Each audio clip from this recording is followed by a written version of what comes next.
Hello, vegan people. Let's talk about fucking stupid articles in the internet about veganism.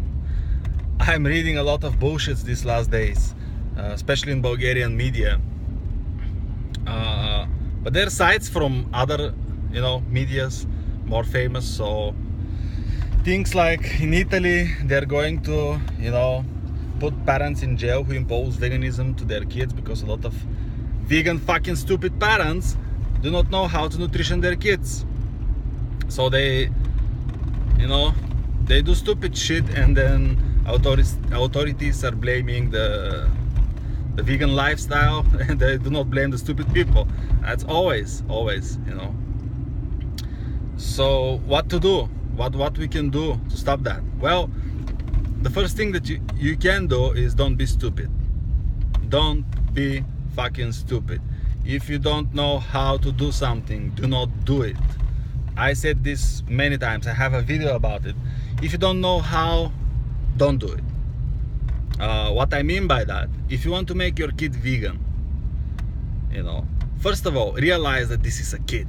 It's a young body, and it's very important to have these changes that you're doing to his diet.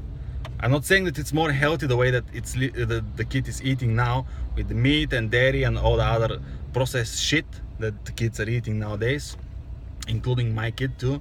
So I'm not staying on the high ground here. I'm one of you guys.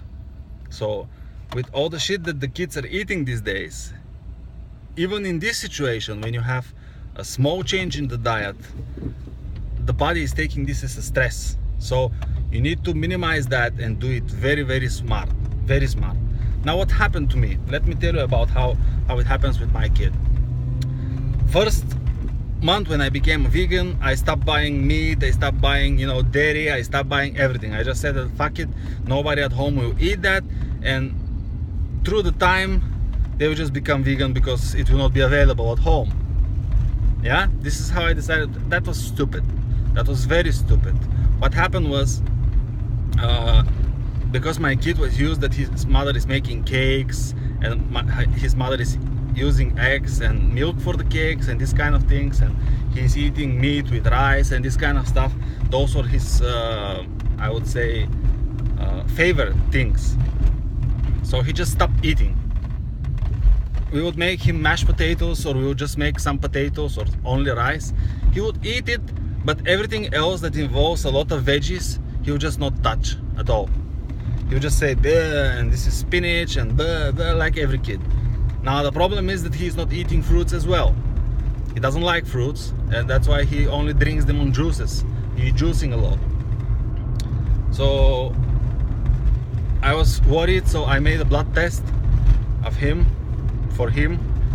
We made it in relation to something else that we wanted to check, but anyways, we used the opportunity, and his blood screen was fine, but I was still worried that he's not eating enough, because he's like, soon he will be 4 years old, and he needs to have a lot more calories in than what he was having.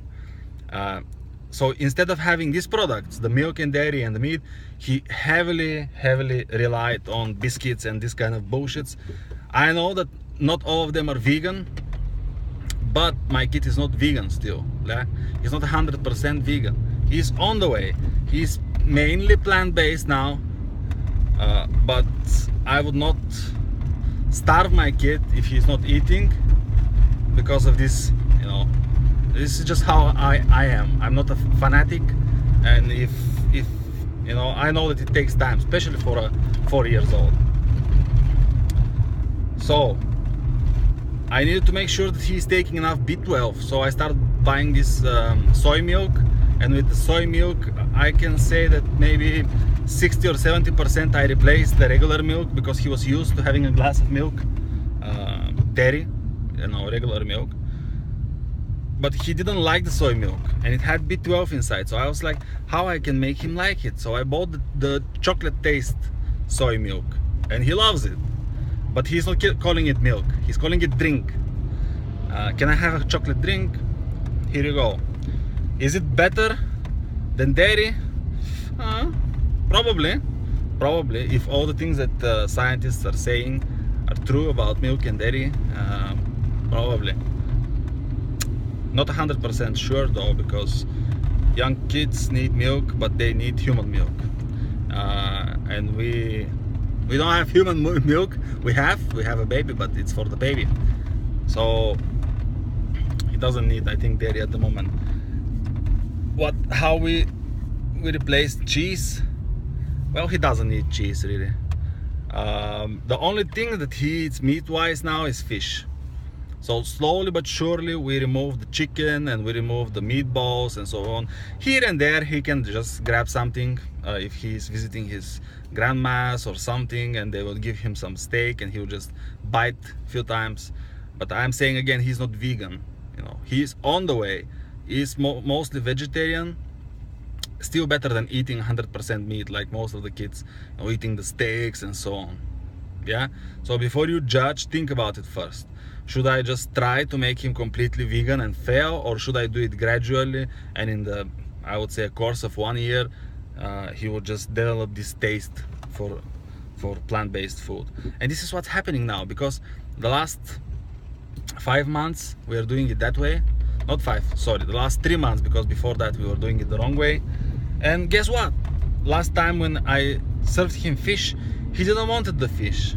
He was like, no, I don't want to eat fish. And when we were in the shop, he was like asking me, Daddy, are those all animals? And he was showing me the steaks and so on. I said, yeah, they're animals, because he still have he doesn't understand when he's eating fish that it's actually the fish. You know, when I ask him, should we kill our fish? No, don't kill it. But he doesn't understand it. He understands now, I think partially. It's the same, like he doesn't consider meatballs to be meat.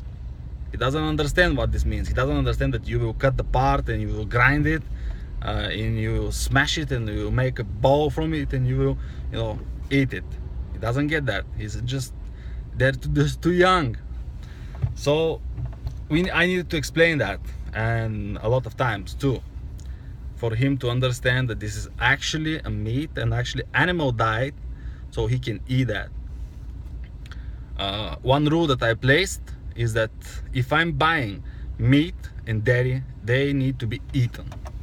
So if I serve him meat and he doesn't want it, he needs to eat it. I know that some of you can call it forcing, but I don't, you know, put it in his mouth, but he needs to eat some part of it. You know, if he doesn't want it, then I stop buying and I stop, you know, serving. And this is what happened with meatballs. He wanted meatballs, and I bought a couple of times and he was eating them. So once he said, no, I don't want to eat them, they're not tasty. I said, eat at least one of them, because the animal died for you and you need to respect that. You need to, you know, if we buy it, we need to eat it. You don't need to throw it away. A lot of vegan people are just throwing the food away because of this and that, but this is, to me, not respectful for the animal. If you respect the animal, as most people say, even the meat eaters, you shouldn't throw anything from the animal, because this animal died for you. Yeah.